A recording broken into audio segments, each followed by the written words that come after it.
Frogs Today continues now with a very special guest. You know, you've heard us talk about NIL throughout the last couple of episodes and the partnership that we have here at Frogs Today with the Flying T Club. This is the Flying T Club studio. Well, we've got a very special NIL deal that we want to get into with one of the fan favorites, not only here in Fort Worth and at TCU, but he's made his name around the globe. If you would, welcome to the show, Eddie Lampkin. Eddie, come on in, my man. How you doing? Good to see you. Yeah, good to see you too. You've had a pretty good week, huh? Yeah, I did. Have a seat, man. Joining Eddie, by the way, and is I know become good friends of Eddie's and good friends of ours as well, especially if you're like me and you're a fan of Chicken Express. Jordan Wolf's with us. Jordan, how are you, man? I'm doing great. Glad to be here. Yeah, we're glad you're here. I want to dive into the NIL deal, and then we're going to talk with Eddie a little bit about what's happening as far as TCU basketball is concerned. I guess, let's start with this, Eddie. How did this come about? How did this partnership with Chicken Express happen? Well, actually, they just hit me up on Twitter. He texted me. He was like, they interested in me. They want to work with me. And then I told him I love it. Yeah. Now, were you a fan of Chicken Express before that? Yeah, actually I was, because I used to go there a lot when growing up. Right. Like, I'm from, my mom's from a small town. Yeah. Like, they used to have, it's called Temple, and they used to have Chicken Express, so we used to go there a lot. I know the Temple Chicken Express. How about that? Jordan, so you guys reach out to him on Twitter and decide, hey, here's a guy that we'd like to help with the NIL. Tell me how that started all unfold. So, as you know, Ricky Stewart, a big supporter of TCU, he reached out to me because I have the location over closest to TCU, and he said, hey, you need to reach out to Eddie. He's the man. He's the guy everyone loves, and, you know, he's just a great guy, not just a great basketball player, but everyone knows him as a great guy, and said, hey, let's reach out to him. And we kind of brainstormed for about a couple days, and I just said, basketball, let's do an and one meal. And we just came up with a meal where we, you know, added an extra tender, an extra side, an extra roll, and did a 44-ounce drink since Eddie's number 4, and, you know, it kind of came to be. I like it. So you get an extra tender, an extra side. Yes, sir. And an extra roll. I like that. Yeah. In the big boy. So I can get my sweet tea. Absolutely. Yeah. And I'm helping Eddie too. Exactly. And that's the cool thing is, you know, $4 from every meal is going to Eddie, and you know, it's been a good start so far, and we're excited because we did this kind of late in the season. It was kind of a aha, we got to do this, but I think with a little more preparation, we want to make this thing way bigger next year because, you know, the more money going to Eddie is great, and it's good for branding a Chicken E, and it's just a great win-win for everybody. I want to get into some basketball with Eddie here in a second, but I got one conversation I want you to be a part of. So the Kansas game at home, TCU knocks off Kansas. Do you remember what happened after the game? Do you remember immediately after the game? Final score, bump, horn sounds. What happens on the court? They stormed the court. Storm the court. Where was Eddie where were you as part of that? At first I walked. I think that game I walked because we stormed it twice, back to back. Right. That game I like walked around everybody, and like wasn't even in the middle, and like, I was like, dang, we just beat Kansas. I'm walking around, and like I'm just looking, but everybody's just coming. People not even stopping at me yet, but like they stopping saying, hey Eddie, and then I was just like, dang, we beat him, and then I just went straight to the middle, found Mike, and we just started dancing, having fun. All right, so you're at one point you're on one side of the floor, then you go to the middle of the floor. Yeah. All right, where were you in all this, Jordan? So me and my 10-year-old, we were on the court. We, you know, we came down on the court, and of course, first thing he says, because whenever we did the deal with Eddie, I told my kids, hey, you want to meet Eddie? Of course, they're like, oh, you know, that's like, you know, the man. Yeah. So anyways, I took my oldest to the game, and we stormed the court, and I put him on my shoulders, and he's like, oh, we got to get close to Eddie. And I said, buddy, there's thousands of people around Eddie. We're just going to get, like, in the vicinity. And Eddie waved to us, and it's funny because that night, you know, we're excited, we're pumped up at the game, and see my phone at like 10:30. It's Eddie. Eddie calls me and he goes, hey, is Nolan there? I go, yeah. And he goes, hey, Nolan, didn't get to give you a high five, but thanks for coming to the game. And, you know, 10-year-old kid, their favorite player on earth. I mean, what a cool deal. And the guy that's got 1 million people hitting him up on Twitter and Instagram, and the fan favorite, and he takes time to, you know, think about the kids. That's what makes him great. I love that. You didn't forget about Nolan, No, huh? I did. Yeah. That's my guy, both of them. I like it. Let's talk a little basketball. All right.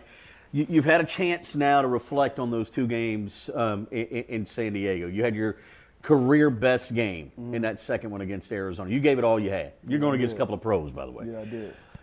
What have you thought since then? How have you reflected on that game and where you stand right now as far as your performance and how you felt coming out of it? Performance-wise, I say I did what I had to do. I played my heart out. I gave it all. I never played that hard for a game. Like I told my mom, my dad, and them, I ain't never played a game that hard. Competing-wise, like I feel like the Big 12 is the best conference, like by far. Like the game we played, that last game, that was every game. Like in the Big 12, from West Virginia to Kansas to Texas Tech, everybody. Like that's every game, just like that. No games was easy. And what I just learned like you can't just give up. You got to keep working, get better every day.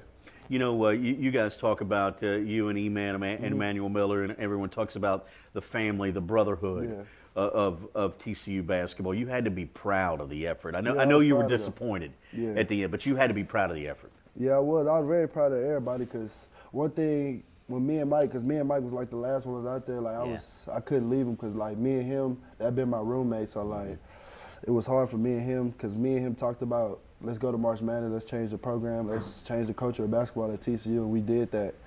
And like we was just like, wow.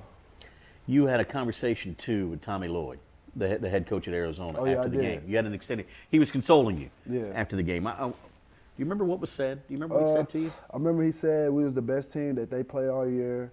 I'm the best big they played all year. And he was just like, you got a bright future. And I was like, thank you, Coach. That had to make you feel good, man. Because they played some pretty good teams and players in the Pac-12. Yeah. That had to make you feel good. Eddie, when you think about how you changed your body and you changed your game, and then people got to know your personality, and people say, well, you know, is this intentional? This is just you, right? Yeah, it's natural. What we see on the floor is just you. Yeah, it's natural. It's natural. Nothing's going to change. You're talking constantly on the floor. What are you saying? What's crazy, I don't even want to talk about it, but when the dude dunked on me, I know it was bad. The dude dunked on me.